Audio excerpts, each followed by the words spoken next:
इंदौर के daily college में हालिया घटनाक्रम ने तूल पकड़ लिया है। डेली कॉलेज सोसाइटी ने एक प्रेस कॉन्फ्रेंस में साफ आरोप लगाए हैं कि संदीप पारेख और उनके सहयोगियों द्वारा चलाया गया विरोध असल में दबाव और दुष्प्रचार की रणनीति का हिस्सा था। सोसाइटी के अनुसार जहां से 5 लोगों को चर्चा के लिए बुलाया गया था, वहीं 25 से 30 लोग बिना अनुमति बैनर पोस्टर लेकर स्कूल परिसर पहुंच गए। यह उस समय हुआ जब स्कूल में कक्षाएं चल रही थी, जिससे छात्रों की सुरक्षा पर सवाल उठ गए हैं। सबसे बड़ा मुद्दा वॉइस ऑफ डीसी नाम के कथित फर्जी सोशल मीडिया अकाउंट को लेकर है। आरोप है कि इस प्लेटफॉर्म के जरिए शिक्षकों, बोर्ड सदस्यों और उनके परिवारों के खिलाफ आपत्तिजनक और अपमानजनक सामग्री फैलाई गई है। इसी आधार पर संदीप पारेख और अनुराग जैन के खिलाफ एफआईआर दर्ज की गई है, जिसे सोसाइटी ने वापस लेने से साफ इनकार कर दिया है। सोसाइटी का यह भी दावा है कि यह विरोध असल में एफआईआर हटवाने का दबाव बनाने के लिए किया गया था। वहीं 300 से 400 ओल्डर डेलियंस ने पारेख के खिलाफ शिकायत दर्ज कर खुद को इस गुट से अलग बताया है।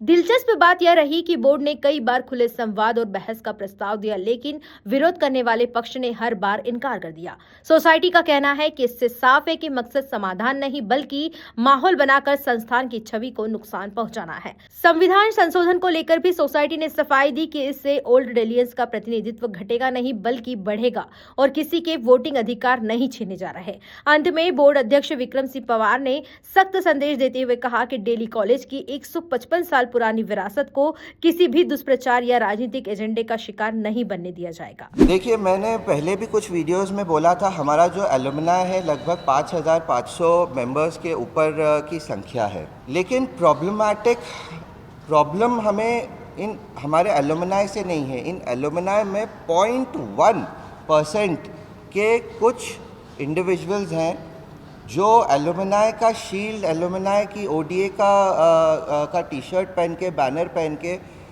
ये सोचते हैं कि वो पूरे ओल्डेलियन एसोसिएशन को रिप्रेजेंट कर रहे हैं।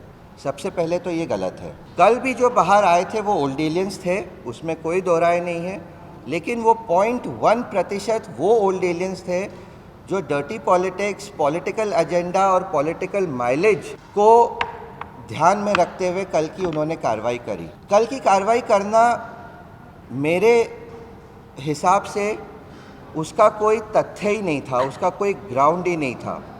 वो 2 पॉइंट लेकर आए थे।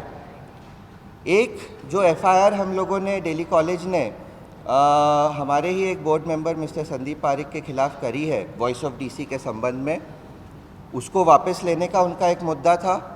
और दूसरा मुद्दा था उनका कि जो संवैधानिक बदलाव हम डेली कॉलेज के संविधान में करने जा रहे हैं उसको रोका जाए। अब मैं इसीलिए कहना चाहता हूं कि कल का उनका प्रदर्शन का कोई तथ्य नहीं था, क्योंकि सबसे पहले तो वो आए इल्लीगल तरीके से, अनइनवाइटेड तरीके से। 4 लोगों को इनवाइट किया था लेकिन 25 लोग आए। फिर उन लोगों ने मीडिया भाइयों के साथ में बाहर प्रदर्शन करा। फिर 4 लोग जो अंदर आए उन्होंने ये पॉइंट रखा प्रिंसिपल मैम के सामने। प्रिंसिपल मैम आज की तारीख में डेली कॉलेज की एम्प्लॉई हैं। न उन्होंने एफआईआर करी, न उनके पास एफआईआर रोकने का अधिकार है, न उन्होंने संविधान चेंज करे, न उनके पास संविधान को रोकने का अधिकार है। वो केवल कल एक पब्लिसिटी इशू क्रिएट करके एक मीडिया स्टंट, एक सोशल मीडिया स्टंट क्रिएट करना चाह रहे थे, जिसका जहाँ तक मैं ये बहुत स्पष्टता से कहना चाहता हूँ कि इन 5-6 लोग जो मैं 0.1% ऑफ एलुमनाई की बात कर रहा हूँ, ये 5 से 10 इंडिविजुअल्स होंगे। इनका एजेंडा प्रॉब्लम सॉल्व करना नहीं है, इनका एजेंडा प्रॉब्लम क्रिएट करना है और प्रॉब्लम क्रिएट करके उस प्रॉब्लम को जीवित रखना है, ताकि उस प्रॉब्लम के ऊपर वो अपना पूरा का पूरा इलेक्शन लड़ सके।